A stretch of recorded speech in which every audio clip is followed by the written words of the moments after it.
What just happened? Dan and Felicia here, and today we're here to talk Only Murders in the Building, Season 5, Episode 8, called Cuckoo Chicks. All right, we're going to talk about the end, and then we'll get to the rest of it. Mhm. We got to talk about this real quick. Of course. Felicia, your main suspect is Randall, right? Yes. He found himself in some hot water this episode. Well, he doesn't know that yet, but he's going to be in some hot water next episode. So here's the deal. The elevator crank, which you guys have been talking about in the comment section, and I have been seeing those comments, and I've been wondering where it is this whole season. And I also found this in Nikki's office. Could it be a murder weapon? They're speculating that it is a murder weapon. That's what killed Lester. Is that Lester's elevator crank? Oh, jeez. There's blood. Did you just find the murder weapon? All right, so Lorraine and Mabel, they're smoking some ganja, having a good time, ladies' night, you know, and she uses Lester's bird whistle. Lester's bird whistle. Hey, baby. And it pings Vince, the one-eyed man. It pings his phone. When you go to sleep, you wish that you were me. And apparently that was like his favorite bird, and that would trigger a camera to record a certain area so they could see that bird. Because that's smart, right? So that is a camera that Bash does not control. So they're like, okay. So they get this footage and they see it, but they don't see the act of the death. They only see him falling back. And like blowing the little bird whistle thing, right? Yeah. So we don't see him actually get killed. We don't see who did it. But we do see Randall come and pick it up. He picks up the elevator crank. Some people get impatient and they do what it takes to get some luck for themselves. So that tells me, in my mind, that tells me he's clear from killing Lester, because why would he just stumble up and pick up the elevator crank if you just use it to kill the guy? It wouldn't make sense. You know what I mean? Absolutely agree with you. It took him right off my suspect list of killers, but I do think he could still know stuff. Obviously, we know he's kept this secret the whole entire time, which is weird. Why didn't he tell anyone he found it? That's weird. But based off the fact that he does pick it up after and his facial expressions, he looks very nervous. I took him right off of my killer list. I don't think he did it. Off the killer list, but he could know more than he's letting on, for sure. That's definitely where I'm going with it. And obviously, he must have given this to Camilla, and she hid it in the office. So, in Nikki's office. That's where it was. And there was blood on it. So, I mean, it very well could be the murder weapon. But I don't know. I'm so torn on Camilla. I can't decide if I want to say she's guilty or not. I mean, it seems too obvious at this point. I agree with you. I think she is very suspicious, but it's hard to, it tricks me so much. I'm not sure if she's the killer or if she just knows a lot. It is very tricky, and I think they're going to save it to like the last 10 minutes of the season finale for us to know. Yeah, and we had the stuff going on with like she was basically in love with Nikki, right? They basically told us that. Right. And it seemed like they were going to be together. Nikki found his wife, Sophia, was cheating on him. He said he literally walked in on them, so he knew that, and he was like, fuck it, fuck her family business, I'm with you, let's do the casino. So we'll talk about that throughout this video. But yeah, they had a little agreement going on to turn the Velvet Room into a full-fledged New York City's first casino. So that was it. So that's what we got. That was like the big shocker. What do you guys think about that? We are 1000% making a theory video. If you're new here, what they are, we take your comments, we put them up on screen, we shout you out, and we theorize about your theories. So it's a lot of fun. We'll make it this week. Check that out if you're interested. I'll link the last one at the end of this video so you can see what they're like. All right, but let's get into it. It starts off with a flashback to a night at the Velvet Room. And you see Nikki is tending bar. He's a suave, cool guy. You know, he's Mr. Smooth guy. And seems like he was hitting on Camilla. 100%. Did you get that too? Yeah. Absolutely, yes. Uh-oh. Queen of Decor has noticed my cracked leather. Worst day of my life. Yeah, but she's into him too. Because she says, she's like, I wouldn't let any guy talk to me the way you're talking to me. So she's down. You know, she's down for it. There's narration at this point about how men love blaming women for messes. And that could be foreshadowing. What do you guys think? Let me know. But then cut to present day. And the Arconia is basically under siege. So we find out through Charles's math that she now owns 49% of the Arconia. and if she buys one more apartment, she owns 51%, and she can turn it into a casino. So they're like, oh shit, we're going to lose our home. We're going to be forced out. She's going to win. We got to stop this. So they have to come up with a plan. So the plan basically is the guys are going to go door to door asking people not to sell. And through an invite from Thee, Mabel's new BFF. Yeah. Yeah. I said my girl, Thee. I love her. Yeah, Thee. Mabel's new BFF. She gets an invite to Ladies' Night, which was set up. We saw that in the flashback. It was set up a monthly gathering of ladies that Nikki allowed in the Velvet Room. So this was this was going on for 2 years. So they continued it, even though the Velvet Room is done for now with Nikki dying, but they continued the Ladies' Night. So Thee's like, I can't go, but take my invite. This is about the case. It's all about the case. Mabel's like, I got so much casework. She's like, no, this is the case. You can go and find out information on a big suspect you have. She's like, well, she did just pull a gun on me. So yeah, I guess I would like to get her talking. So that's what they want to do. At the very moment, Oliver is on the phone with Loretta and she's at the airport. And he's like, can you please come back, stay one more day? She has to go to New Zealand to shoot. And he's like, one more day, we could try to get information. It's Ladies' Night. Go out, Mabel. And she's like, Mabel doesn't know ladies. Ladies' Night. Mabel doesn't know the first thing about Ladies' Night. I love all the shit about Mabel. Like, she got I no know. friend. She's just friendless. Poor Mabel. Yeah. She's like, all right, well, my flight's canceled, so I'm on my way. So she goes. And then Detective Williams also shows up, who I think was great in this episode. And all the chatter that I see online about her being involved is now totally gone from my brain. I would be shocked if she was involved. I'm not on her one bit. What about you? Yeah. I was, for the past few episodes, we talked about it in our older videos. The only thing that gets me with her is, how does this girl just have so much free time to do these things? Like, she's a wife, she's a mom, and she also has a full-time job as a police officer. So I'm like, is she technically on the clock when she's doing this? Like, is she working? That's the only thing that's suspicious about her, is why are you so involved in this case now over all the other ones? All right, I will admit that the reason she's there is because her vacation got canceled, because all overseas flights got canceled. So I'm like, yo, girl, why are you trying to leave the country on us? That I will admit, I did think that while watching the episodes. Good point. The episode that she was fleeing the country at the time, technically. But through watching the events play out in this episode, especially when she was in therapy later on, I don't see it. But I mean, they could pull a curveball. I don't think we have our answer of who the killer is in this episode. Next week, we'll probably get the answer to at least one of the killers. And then, of course, in the finale, we'll find out everything and we'll see it play out.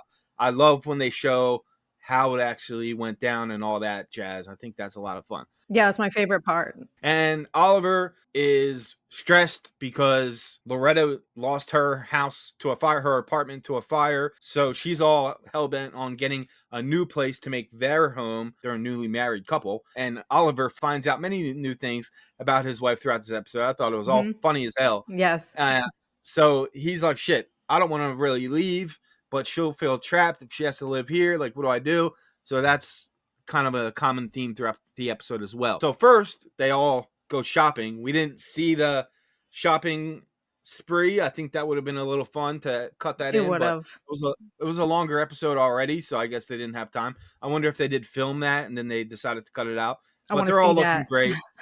Yeah, that'd be really cool. Like a little montage. That's what she even said it. Like, she's like, you missed our shopping montage. So I think that'd be cool to see that. So, I mean, they all look great. They got all their new outfits on, and they run into Lorraine, Lester's wife, the widow, and she's just down in the dumps. She's like, ever since you told me he got murdered, I can't sleep. This is all I'm thinking about. Truthfully, I haven't slept since you told me my husband was murdered, and I just want to help. She's looking at the shelf of things that were Lester's things. They cleaned his hat, and she's all, sentimental about that.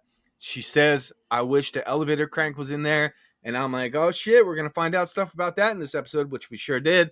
And they end up inviting her with them, which may have been a bad call because she kind of Such a screwed bad things up call. She was the worst. immediately. Yeah, she's Yeah, so bad. I mean, they should have known this widow wouldn't have been able to contain her emotions. But I hate how obvious she was immediately. Like she didn't even try. no, yeah. Immediately she was like, "Oh, you," like to Camilla. It was hilarious. It was funny. Yeah, they just like threw the scarf around her and was like, "All right, you're good to go." And then they Yeah. sit down, and I thought it was really funny what they did with Detective Williams. How she apparently knows how to cheat with double stacking cards and everything like that. So Mhm. her plan was to make Camilla lose so much that she would go into a free fall and start spilling her beans. But basically, like all of the plans they came up with failed, except for Loretta's, who threw everyone under the bus to get her plan set in motion anyway, because it was working. They were making her lose. Mabel was winning, Yeah. but then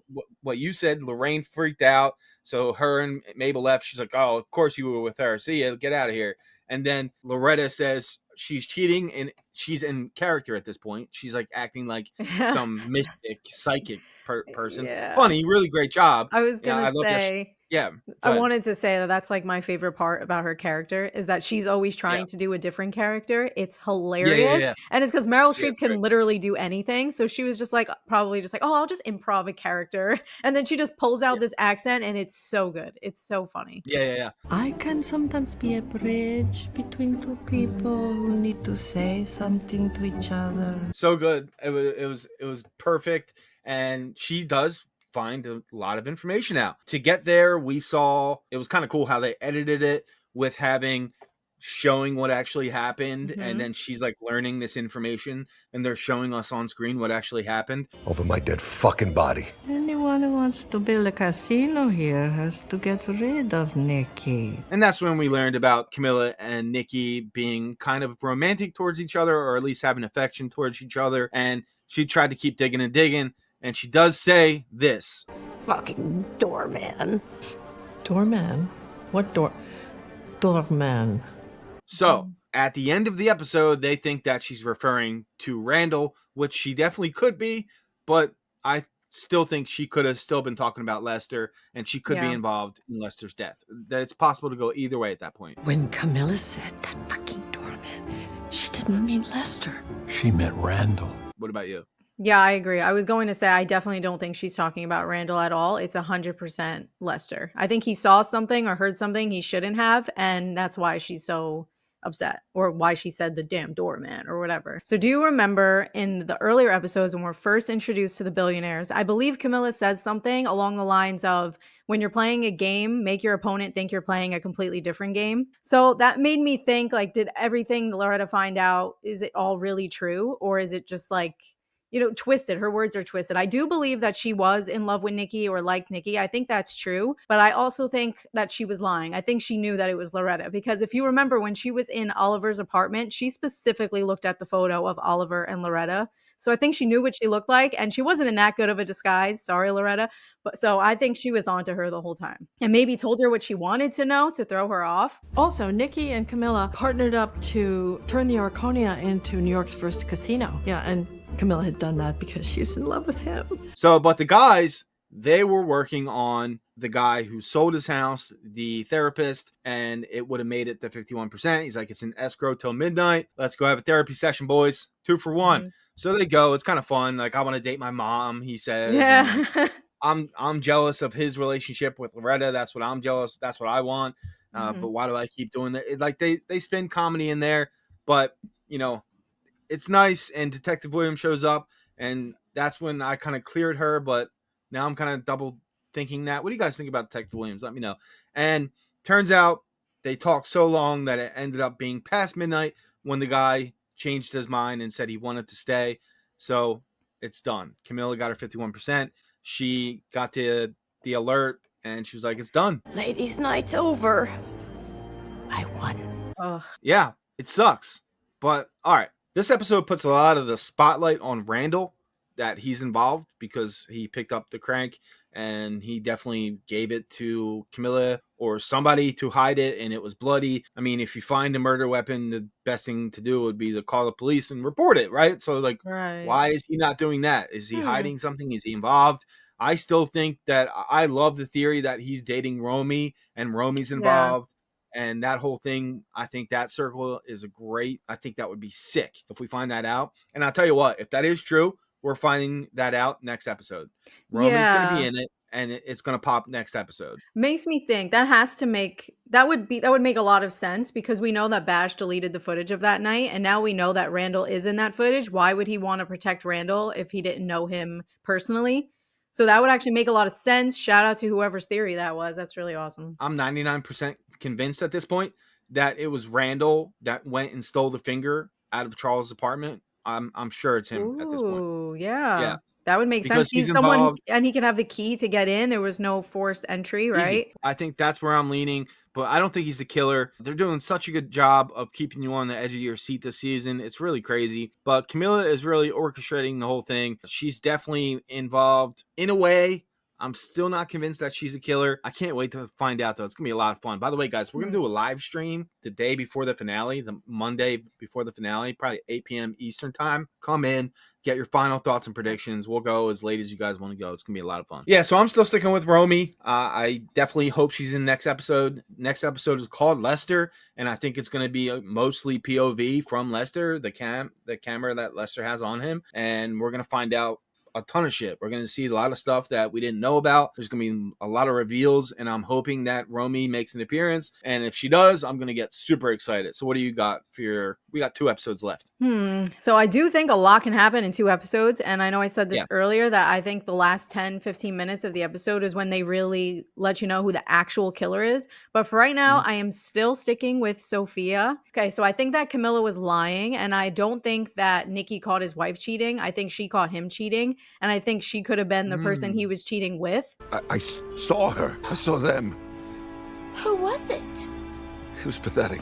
Look, come on, let's go make some money. And I think that Sophia still could have killed him out of anger, or it's reversed and Camilla ends up killing Nicky because he changed his mind about the casino, the Arconia. Maybe he led her on a little bit too much, and she thought, he liked her more than he did.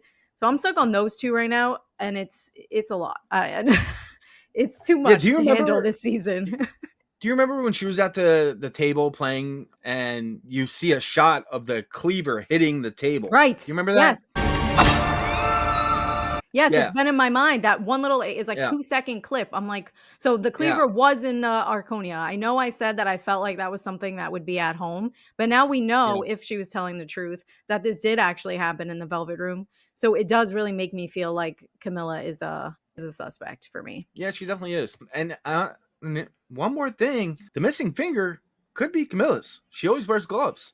They made a point to say it too. Yeah, that's true. She does it because her great grandmother did it or whatever. I read about this. That's why she wears the gloves. It's her grandmother's signature accessory. Yes! But she's always wearing gloves. So she could definitely be missing a digit. Yeah, it could be hers. Possible. I kind of think it could be Nicky's as well. Did they ever end up checking his fingers? I can't remember in that episode. Did they look? Yeah, I don't know. I don't think so. But I'm telling you, the finger and the elevator crank are connected. It's some kind of password or fingerprint that you need to get in, and then you need the elevator crank to get to some secret room. That's where it's going. That's why it could definitely be Nicky's, because he's the one who was in charge of the casino. Yeah. So I think they are 100% connected, and we're going to find that out probably next episode. Can't wait. Get your theories in. What do you guys think? Let us know. Thank you so much for watching, and we'll see you next time. Later. No, I want to go on my fucking vacation. Yeah, that's right. Have you not been to a therapist? Yeah. He's cute. Let's keep him. What just happened? What just happened? What just happened? What just happened? That just happened.